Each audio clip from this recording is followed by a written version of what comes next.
Go fruit yourself. Hey Fruit Bats, it's Freely the Banana Girl here. Welcome to another episode. So I just woke up and I was thinking in bed about the whole raw food elitist thing. Are you a raw food elitist? Am I a raw food elitist? Well, I'm going to talk about that more today. When I found this lifestyle over 7 years ago, I was super excited.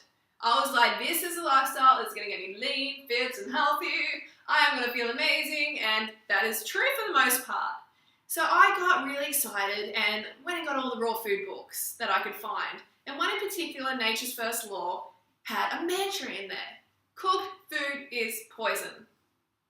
Cooked food is poison at the end of each chapter. So it became like a mantra in my head. That was kind of the start of my, thinking that cooked food was absolute poison and it shouldn't go in the body. So I always looked at cooked carbohydrates as, if I eat them, they're going to damage my cells, they're really unhealthy for me, they're not good, they should never be in the body. And I started to really get that sort of mentality, that raw is law, as Doug would say. And personally, I find this really damaging. If we do not realize, as raw food educators, if we don't realize that a backup plan, a cooked carbohydrate backup plan, is essential to this movement, then we're being really irresponsible. We have to wake up. I mean, people like Doug and Christina and John and Don, they don't provide any backup plan. I mean, if you put out books and videos and information and blogs, and you don't provide a detailed, high-carb, cooked vegan backup plan, that you're being irresponsible. I'm serious about this. It is irresponsible. It is doing damage to the vegan movement. It really is, because I'm telling you, people come to this lifestyle from eating junk food, eating, a lot of rubbish, and they see this lifestyle as a bit of a fad, a bit of a cleanse. I'll do a 30-day challenge, I'll do a 30-day cleanse, and see how I go. They're really excited and everything like that, and that's fantastic. But they start off with the cleanse. They start with the raw food journey for 30 days, and guess what? They get undercarbed, predictably. Everybody does at some stage, so they get undercarbed, and if they don't realize that there's a cooked carbohydrate backup plan, they just go.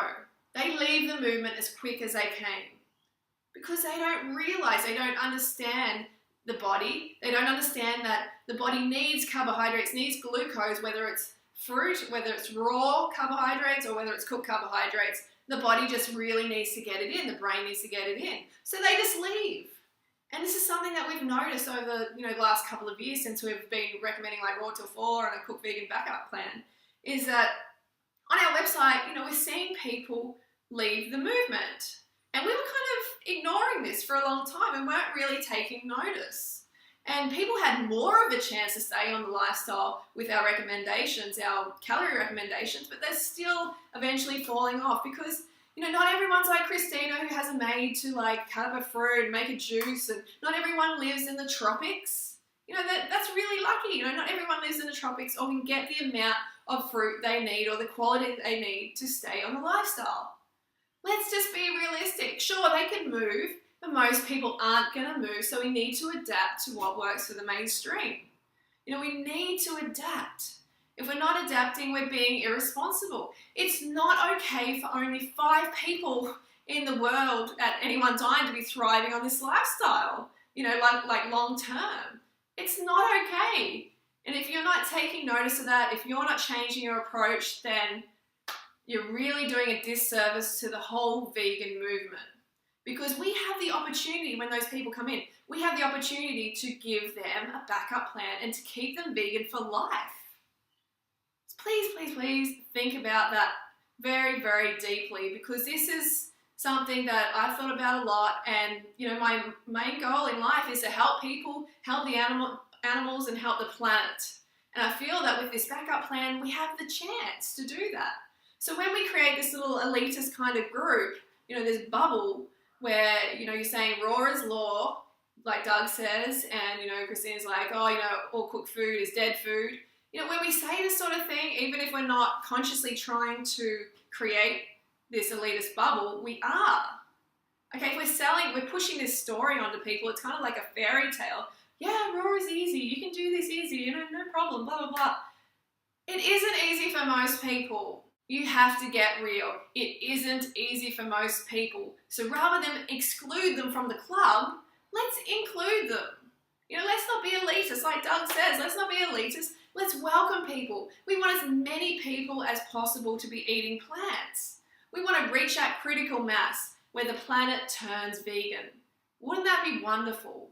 We don't have to be raw vegan, as long as people are vegan, first and foremost. Let's get them vegan and let's provide that backup plan, because that is the main goal. And let's not create this little group that excludes people. So if people fall back on some cooked carbohydrates, let's not chuck them out of the group. And I see that a lot in the raw food movement, and I think it's really, really wrong. And like I said, detrimental to the vegan movement as a whole. All right, so that's my little rant for today. Don't forget to go fruit or root yourself, and I will see you soon. Have a great weekend.